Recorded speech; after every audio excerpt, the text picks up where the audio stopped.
morning everyone. This is my presentation, Training Needs Analysis with the Care Services. Introduction. This introduction is all about the purpose of recognizing the gaps between what a person already knows and what they still need to learn. And respondent profile. Language literacy and numeracy or average in English. Natutunan for is 50%, then 81 to 89 is 40%, then 80 to 84 is 10% lang. Then sa math naman, 90 to 94, 50%, and 81 to 89 is 80 to 80 is 40%, then 80 to 84 is 10% lang. Then sa culture and language, sa 100% naman is speaker. And educational and general knowledge, 1% college level.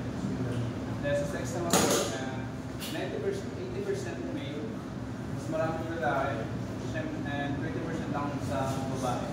Then sa age, sa 21, 60%, then sa 26, 20, 23, and 22 is 10% lang. Physical disability, 90% dominant and hypertension is 10% lang. And sa training related, 90% na, and sa EPAS and CICO is 10%. Sa special courses, 80% na, and unique situation is 20%. And sa learning styles, visual 56.3%, then reflector is 25%, and the rest is activist, auditory, and kinesthetic is 6.3%. And other needs, financial challenge 60%, working student 10%, and sa non 30%. Survey results. So basic competency, assurancy, mas maraming nag-yes, and sa common naman, sentence basic, mas maraming nag-yes, then sa core.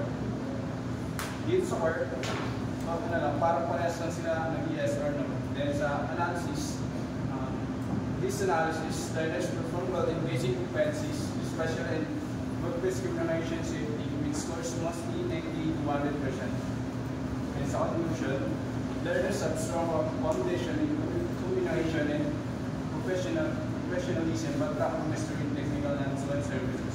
To improve these trainers need to provide more hands-on training in monitor, predator, and spa. Yun lang po. Thank you.